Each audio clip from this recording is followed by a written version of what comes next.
সুপ্রিয় দর্শক, সবাইকে স্বাগত জানাচ্ছি হার্টক বাংলা চ্যানেলের নিয়মিত অনুষ্ঠান মাথায় কত প্রশ্ন আসে। আমরা গত বেশ কিছুদিন যাবত একটা বিষয় নিয়ে কথা হচ্ছে, সারা দেশেই কথা হচ্ছে। এটা একটু মূল নির্বাচনের সঙ্গে যুক্ত, তবে একটু এটা সম্পূরক বিষয়। সেটা হচ্ছে যে গণভোটে যে বিষয়টা আছে, যে নির্বাচনের দিন, জাতীয় নির্বাচনের দিন একই সঙ্গে গণভোট অনুষ্ঠিত হবে। সরকার যেটা করতেছে সেটা হচ্ছে যে সরকার এই গণভোট সম্পর্কে প্রচারণা চালাচ্ছে। দ্যাট ইজ, এটা তো ঠিকই আছে, প্রচারণা তো সরকারকেই চালাতে হবে, কিন্তু যেটা নিয়ে আপত্তি উঠেছে সেটা হচ্ছে যে গণভোটে হায়ের পক্ষে প্রচারণা চালানো হচ্ছে। এটা নিয়ে আসলে নীতিগত জায়গা থেকেই এটা নিয়ে আসলে প্রশ্ন কিছু কিছু উঠেছে এবং আমরাও প্রশ্ন তুলেছি। এখন বিষয়টা হচ্ছে যে এই যে কেন গণভোটে হায়ের পক্ষে প্রচারণা চালাচ্ছে, এটা নিয়ে সরকার একটা ব্যাখ্যা দিয়েছে।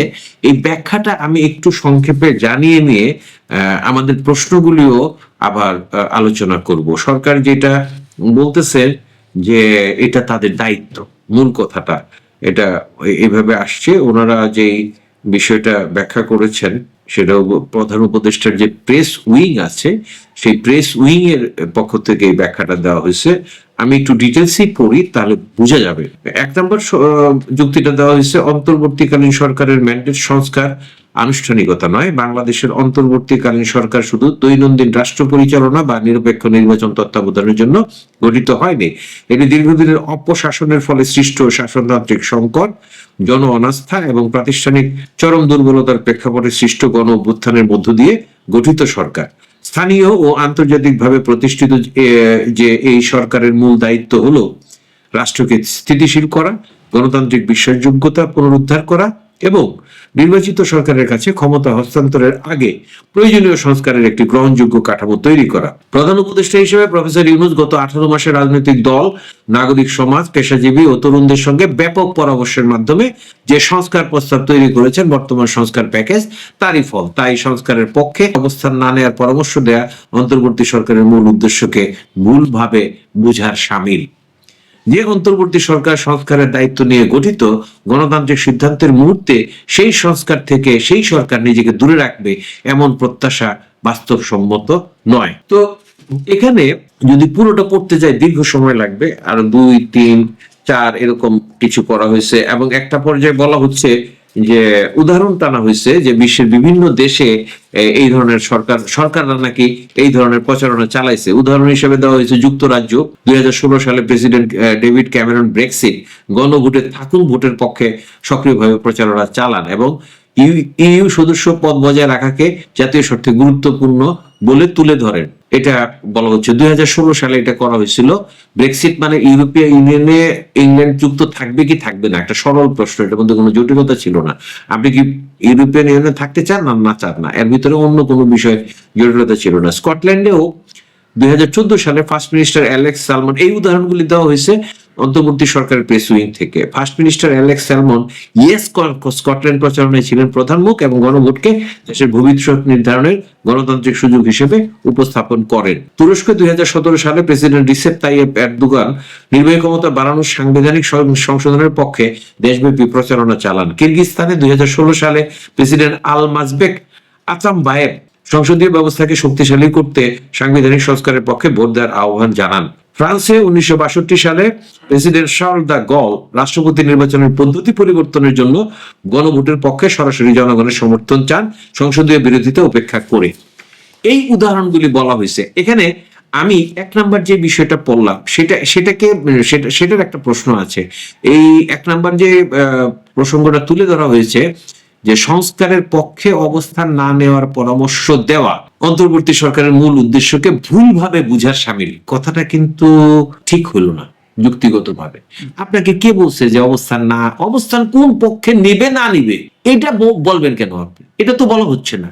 আপনি জিনিসটা বুঝায় বলেন যে সংস্কার এই সংস্কার প্রস্তাব করা হয়েছে, আপনি কি এর পক্ষে আছেন না বিপক্ষে আছেন, আপনার মতামত জানান। আপনি তো এটা বলতে পারেন না আপনি হায়ের পক্ষে ভোট দেন, নৈতিকভাবে আমি বলতেছি হায়ের পক্ষে ভোট দেন অথবা নায়ের পক্ষে ভোট দেন। এটা তো বলা হচ্ছে না যে আপনি না দেন, এটা তো কেউ বলতেছে না, সরকার এটা বলতেছে না। সরকার প্রচারণা চালাবে মানে হচ্ছে যেই সংস্কার প্রস্তাবগুলি করা হয়েছে আপনি ভালো ভালো কথা আছে এখানে যে ক্ষমতা স্বৈরতান্ত্রিক পথে চলে যায়, মানে ভোটের মাধ্যমে নির্বাচিত হওয়ার পরেও মানে একটা মানে অন্য অন্য দলকে দমিয়ে রাখা, একটা মানে নিজেকেই মানে স্বৈরতন্ত্র চালু হওয়ার যে পদ্ধতিগুলি আছে সেটাকে আপনি রোধ করতে চান। It's a good thing.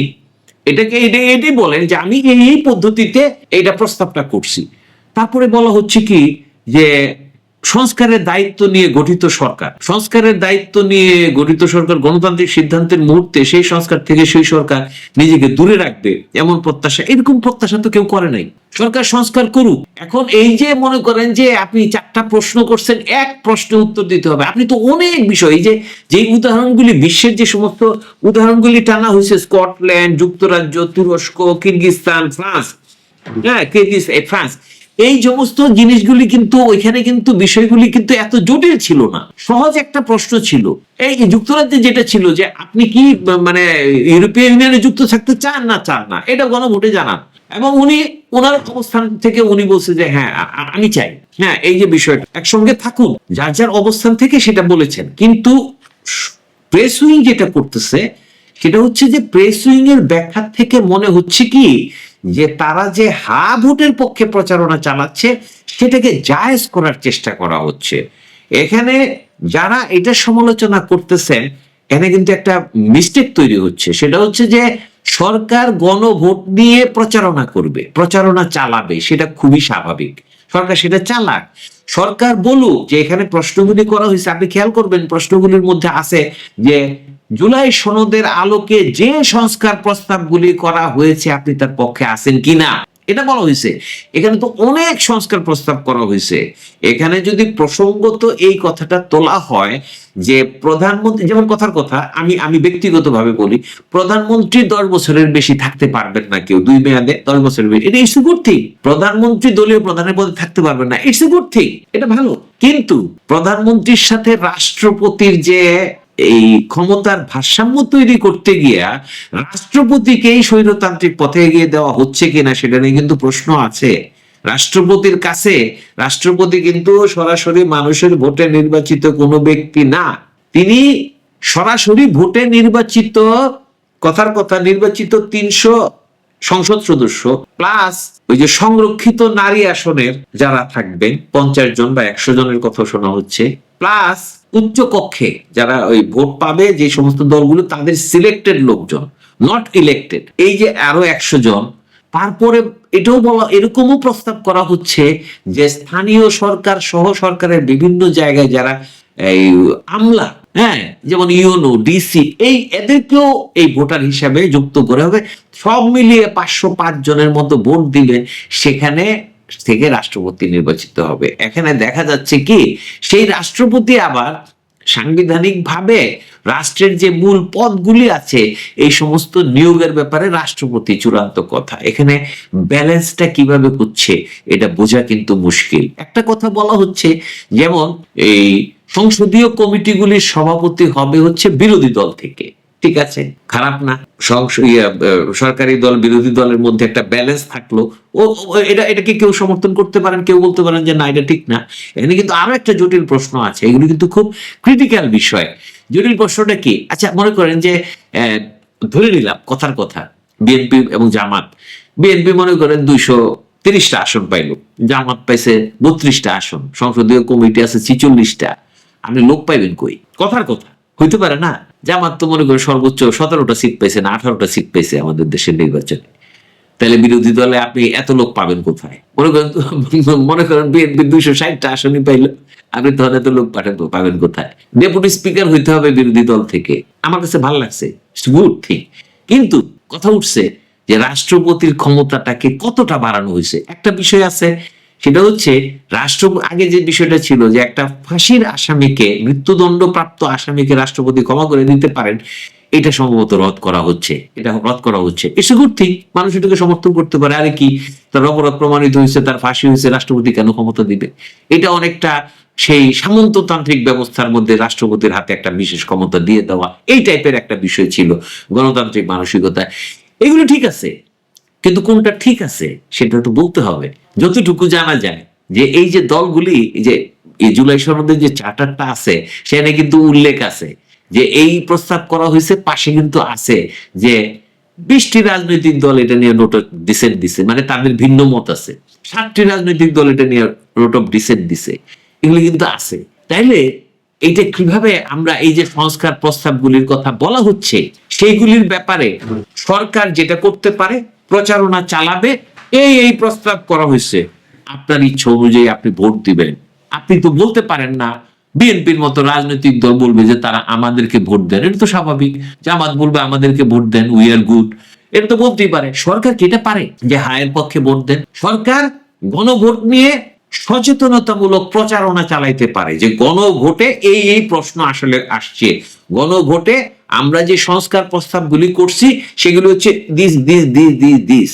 এটা একটা জটিল বিষয়, সুতরাং এটা বুঝাই বলার ব্যাপার আছে, সরকারি কর্মকর্তারা সেটা পারেন। কিন্তু নৈতিকভাবে সরকার এটা পারেন কিনা যে হায়ের পক্ষে ভোট দেন, এটাকে তো জায়েজ করার কোন রাস্তা দেখা যাচ্ছে না যুক্তিগতভাবে, লজিক্যালি। দর্শক, আপনাদের কাছে কি মনে হয় এই বিষয় নিয়ে আমরা আরো কথা বলবো, আরো ব্যাখ্যা করে বলবো যে পজিশনটা এই, সরকার একটা ব্যাখ্যা দিয়েছে, তা নিয়ে আপনাদের সঙ্গে আমাদের মতামতটা শেয়ার করলাম। ধন্যবাদ এখনকার মতো।